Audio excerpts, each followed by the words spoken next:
fazer as honras, hoje o Teles, gente, vai ser o mediador, né, que vai conduzir aqui o nosso estudo, nossa conversa, nossa discussão, né? Estudo é demais, né? Vamos lá, é um bate-papo, né? Sobre esse assunto aí. Então eu vou passar aí para o Teles fazer as honras e assim por diante. O Teles que vai apresentar a gente, então eu tenho que apresentar ele antes, né? Ele está cursando, né? Já finalizando o mestrado dele em antropologia pela Universidade de São Paulo. Pesquisa a questão religiosa, né? A questão das organizações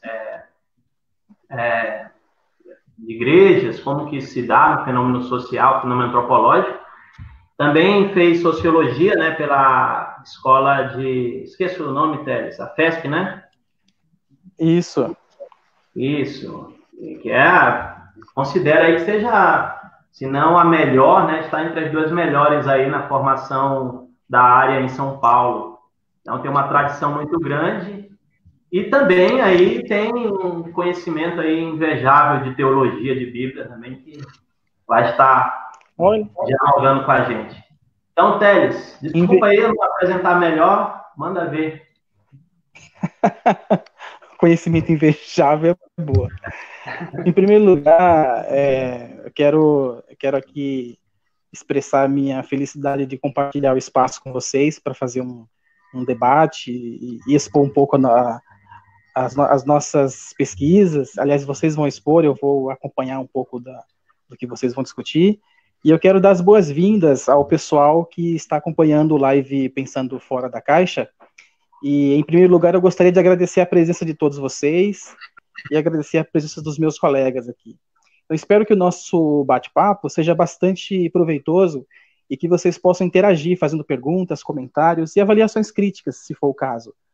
A gente vai coletar no final, um pouco mais para frente, as questões que surgirem, então podem mandar algumas perguntas aí. Como é um feriado importante do 1º de maio, eu quero dar as boas-vindas citando um versículo muito poderoso, chamado mais ou menos assim: Trabalhadores do mundo, univos.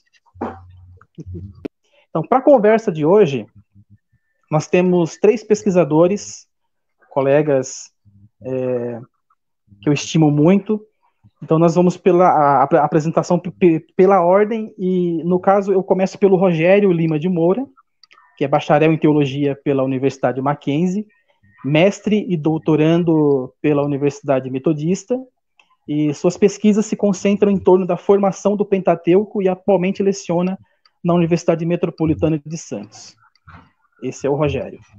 O nosso segundo colega é o Elcio Mendonça, é graduado em teologia pela Universidade Metodista, licenciado em história pela Unifiel, mestre e doutor em ciências da religião pela Universidade Metodista, e suas pesquisas se concentram em epigrafia paleo-hebraica, ele vai explicar isso com calma, e dialetologia da Bíblia hebraica.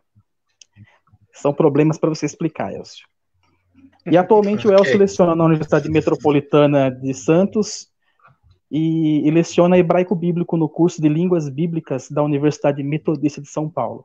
E por fim, o Misael Pinto de Souza é graduado em teologia pela Universidade Mackenzie, possui graduação e mestrado em filosofia pela Universidade de São Paulo, e suas pesquisas se concentram nos temas de história da teologia e estética, filosofia da arte.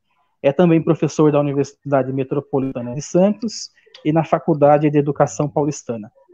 Então, apresentados nossos participantes, eu gostaria de apresentar de modo geral o esquema da nossa conversa. Então, nós vamos tentar aproveitar o máximo do tempo e nós vamos dividir em 3 etapas. Na primeira etapa, os nossos convidados vão fazer uma apresentação geral das suas pesquisas, o que fazem, de onde partem, e aí cada um terá mais ou menos 15 minutos para essa primeira fase, e na segunda parte nós vamos fazer uma interação com os comentários e perguntas vindas dos participantes que estão nos acompanhando ao vivo, E terceiro, as considerações finais, que são avaliações do que a gente vai desenvolver até aqui. Então, para começar, eu gostaria de fazer uma primeira provocação que tem a ver com os problemas do que nós chamamos de formação da mentalidade do Ocidente. E podemos começar pelo Rogério. Ô, Teles, boa noite a todos e a todas. A sua pergunta, o microfone falhou um pouco, Teles, mas pelo que eu entendi, a sua pergunta foi a relação da epistemologia da ciência da religião, né? A relação que a ciência da religião tem com os mitos, com como que ela lidar com questões metodológicas. É isso que você perguntou? Ô, Rogério, ô, Luísa, verifica se só eu estou com dificuldade com áudio ou se para você. Eu acredito que sim. Não sei, vocês estão me ouvindo bem? Estou. Sim. Estamos ouvindo bem. Então, a pergunta do Teles foi em relação à epistemologia das ciências da religião. Acho que foi isso que ele perguntou, né? E o que a área tem de ligação com a proposta desse vídeo, né? Bom, enquanto ele arruma a câmera dele e o microfone dele, eu já vou então adiantar um pouco e falar um pouco do que ele acabou perguntando e pelo que eu entendi, né? Bom, as ciências da religião, ela tem uma abordagem diferente, por exemplo, da teologia cristã. Então, eu vou dar um exemplo bem simples, mas para que possamos entender, né? A afirmação, Deus age na história, é uma afirmação teológica. Então, para a teologia, essa afirmação, ela parte de uma afirmação, de uma premissa de fé. Olha, Deus age na história. Então, a partir dessa afirmação, os teólogos e as teólogas podem formular diversas teorias. Inclusive, análise da Bíblia, como é o meu caso, né, da exegese bíblica, a partir da teologia, dessa afirmação. Agora, do ponto de vista das ciências da religião, em vez de perguntar, em vez de afirmar Deus age na história, seria a ciência da religião, na verdade, examinaria essa afirmação. Então, a afirmação Deus age na história, quais são os pressupostos que estão por trás dessa afirmação? Quais os grupos de interesse que estão por trás dessa afirmação? Então, a ciência da religião, ela não está interessada em afirmar, do ponto de vista metodológico, se eu posso dizer assim, afirmações de fé, mas a ciência da religião, ela pode examinar, do ponto de vista metodológico, questões que a própria teologia afirma. Então, as ciências da religião, ela tem uma relação de conversa, de convergência com as várias áreas das ciências humanas. Então, você pode encontrar entre as áreas das ciências da religião ou as ciências das religiões diálogos com a sociologia, com a antropologia, com a história, com a filosofia e com a própria teologia. Existe uma interface nas ciências da religião. Só que eu vou citar um exemplo do meu objeto de pesquisa, que é o mundo do Antigo Oriente e o mundo do Antigo Israel. Eu costumo fazer uma distinção entre a teologia, eu estou trabalhando com a teologia cristã, no caso, né, e as ciências da religião. Então, como eu disse, a teologia, ela parte de pressupostos de dogmas e da fé. Então, a afirmação de que Deus age na história é um pressuposto da teologia, é um pressuposto da fé. Então, a teologia pode trabalhar com esses pressupostos, a ação do transcendente no imanente. Agora, do ponto de vista das ciências da religião ou das ciências das religiões, nós examinaríamos esse discurso. Então, parte num pressuposto mais empírico. Então, a ideia não é afirmar a ação de Deus na história, mas fazer um outro tipo de análise, dizer o seguinte: quais são os pressupostos que estão inseridos nesse tipo de pergunta?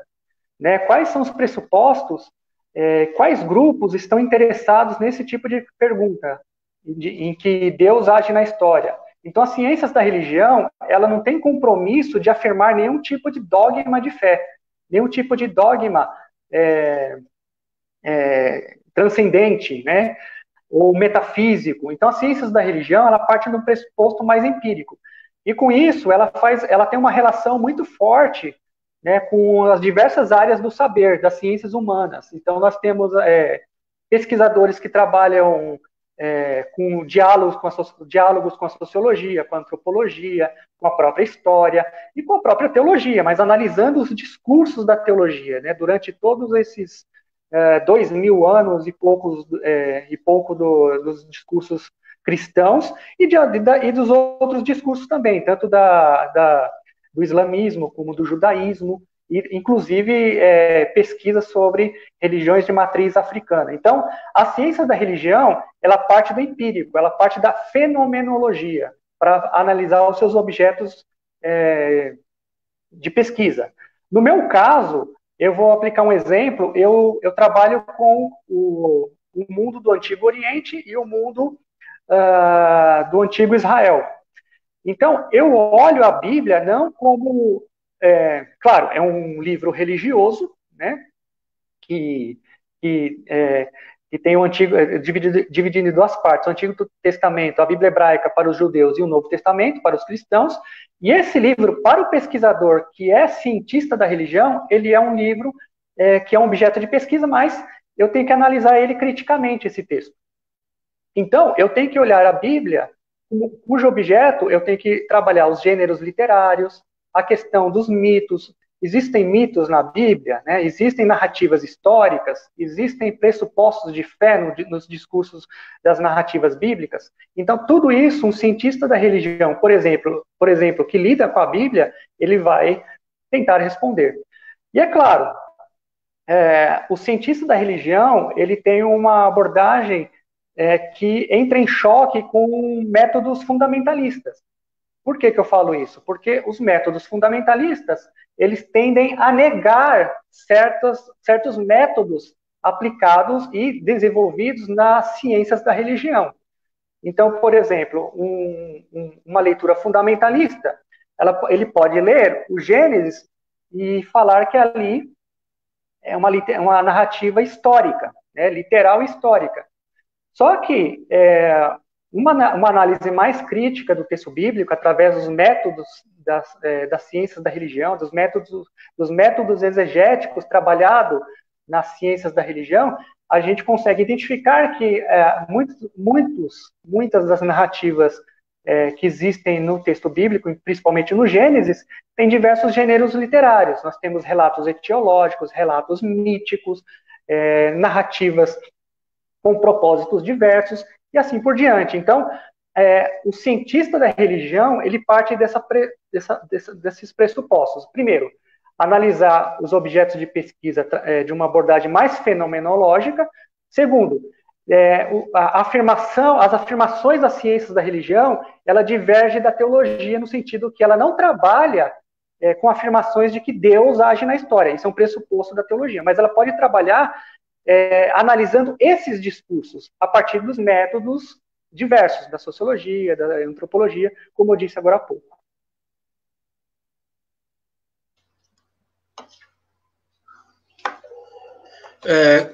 Com relação às minhas pesquisas, boa noite a todos aí e todas.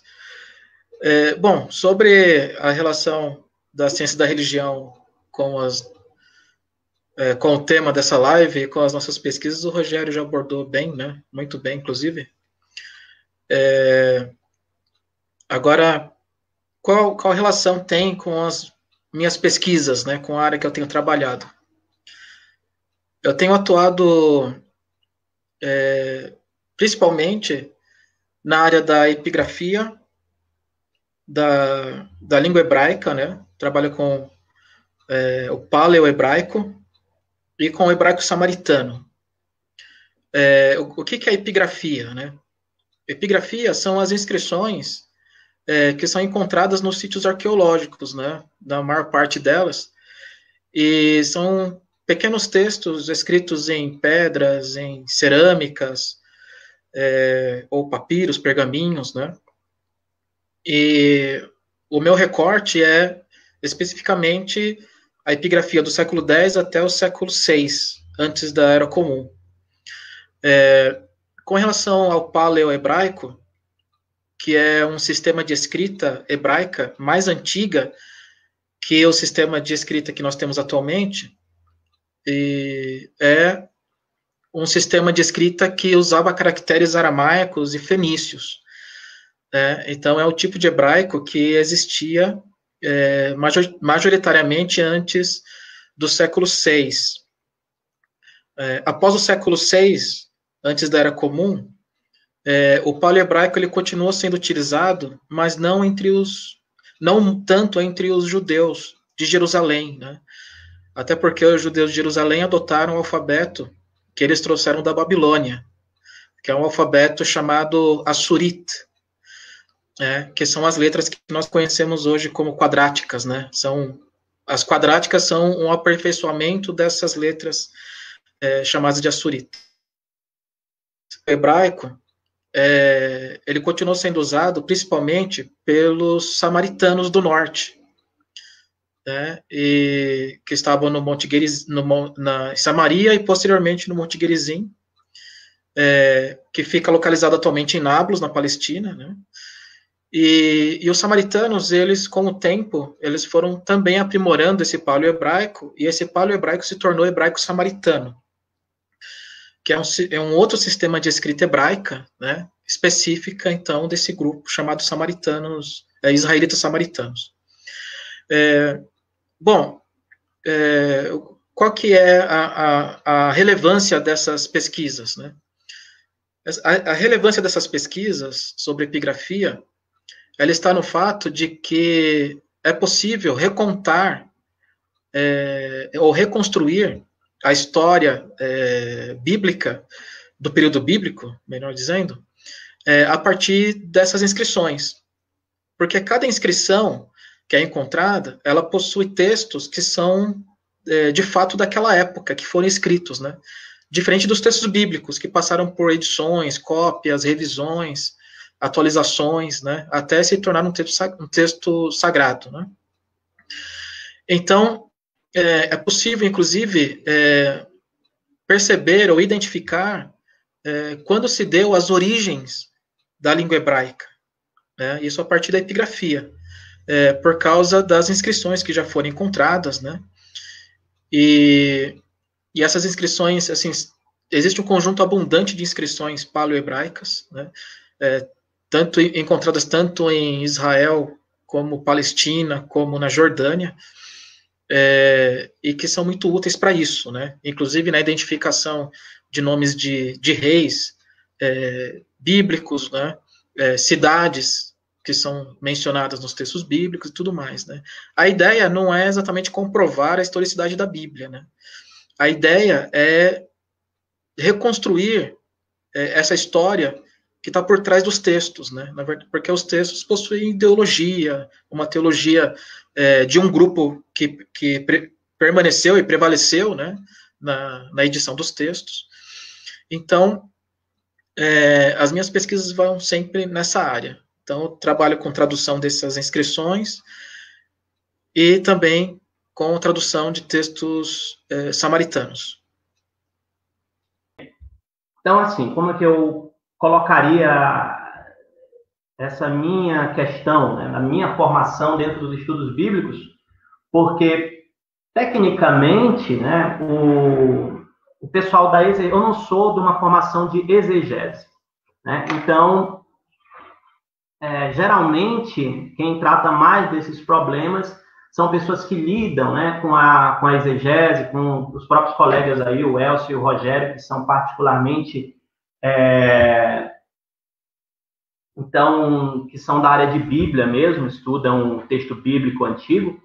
Mas, assim, a filosofia, geralmente, hoje se tem uma tendência dentro dos estudos, daqueles que são filósofos, que lidam com a Bíblia também, uma tendência de tentar sistematizar o texto e muitas das vezes tentar explicar todos os problemas e tentar resolver no sentido positivo para determinada tradição religiosa, né? Ou seja, o que nós vamos tentar mostrar aqui é que o texto bíblico, gente, ele tem muitos pontos de dificuldade, são análises críticas que se fazem ao texto e ele não tem uma uniformidade dentro do campo literário e dentro do campo de composição, tá bom? Ou seja, em termos técnicos e científicos, da maneira de se abordar a coisa,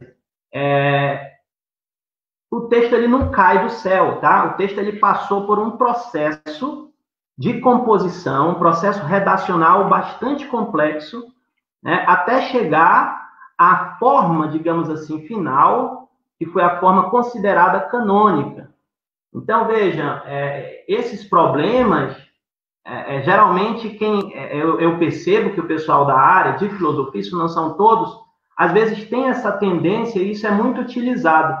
Mas quando a gente pega a história da pesquisa, nós vamos ver filósofos como Spinoza, como o próprio Thomas Hobbes, que foram, digamos assim, expoentes, foram primeiros grandes pensadores que colocaram o problema, o Rogério sabe com muito mais propriedade que eu sobre isso, o Elcio também, mas colocaram o problema da composição desses textos.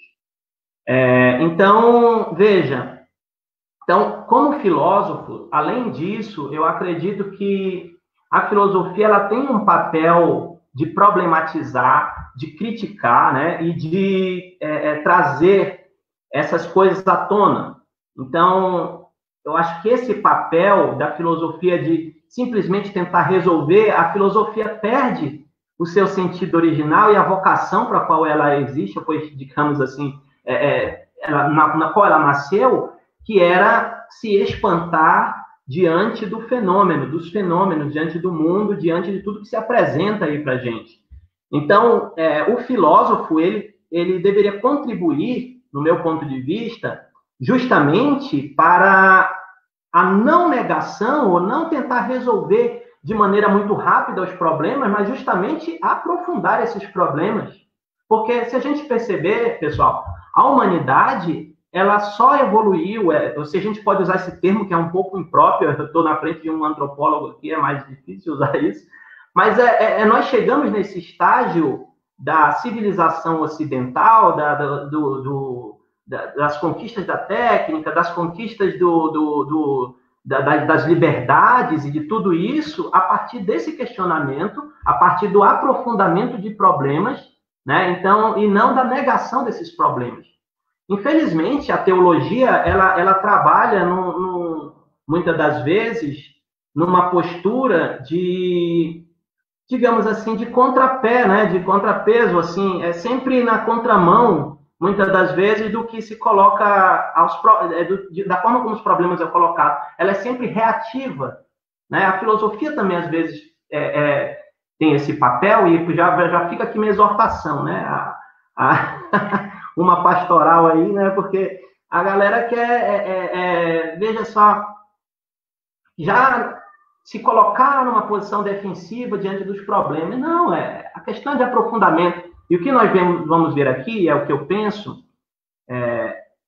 falando já e pegando dois ganchos da colocação inicial do Teles, é o seguinte, que o que nós vamos colocar aqui, problematizar, é justamente a questão da composição diversa do texto bíblico, a composição diversificada, a composição dentro de um ambiente que não nega a religiosidade, mas não se pretende sistemático, né? Não se pretende fechado, e isso, para nós, eu acho que pensar como que um texto compósito como esse, que tem várias dificuldades e determinadas ideias, determinadas interpretações que dizem que o texto é harmônico em todos os seus aspectos, na verdade, no fim das contas, é algo, como que eu diria, artificial, é uma harmonização artificial, na medida em que essa harmonização ela vai ser feita a partir de determinados interesses interpretativos. Ou seja, você tem um texto extremamente complexo e compósito, o qual a pessoa elege um dos textos que ele acha que defenderia a ideia dele, ou aquilo que ele pensa, e coloca esse texto como prioritário, ou como dentro de um nível interpretativo, a qual os outros devem se subordinar, e assim ele sistematiza. Então, eu acho que a Bíblia ela pode contribuir, sim, a uma nova perspectiva do texto bíblico, ela pode contribuir justamente para a compreensão de uma diversidade maior, de um respeito maior, entendendo que o texto ele tem diversas camadas, ele tem diversas pessoas de diversas orientações, de concepções de existência, mas todos, no final das contas, estão ali vivenciando uma fé. E a fé se dá nessa dinâmica, e isso nos ajuda a pensar a questão do respeito, a questão da diversidade religiosa, inclusive. E aí, para fechar minha fala, né, trazendo essa questão, né, do homem moderno, dos mitos, ora, os mitos, eles estão mais vivos que nunca, né? Então, se vocês me permitem, uma fala rápida, a etimologia do termo mito, que significa narrativa, né? Então, era qualquer tipo de narrativa, descrição, mas que depois foi considerada negativa pelos filósofos. No decorrer da minha fala posteriormente, eu vou talvez tratar um pouco de um teólogo chamado Rudolf Bultmann, que foi um camarada aí que ele disse o seguinte: o mito, ele é uma forma de linguagem, ele não pode ser tomado literalmente, nem por isso o mito, ele é uma mentira. Então, o mito é uma linguagem no qual se expressam conteúdos, digamos assim, existenciais, ou seja, coisas que nós vivenciamos na nossa vida, tá? Mas depois eu vou aprofundar sobre isso. Eu acho que o mito, ele nunca, ele vai perder, ou se perder, ele não deveria perder a sua função, tá? Obrigado aí, gente.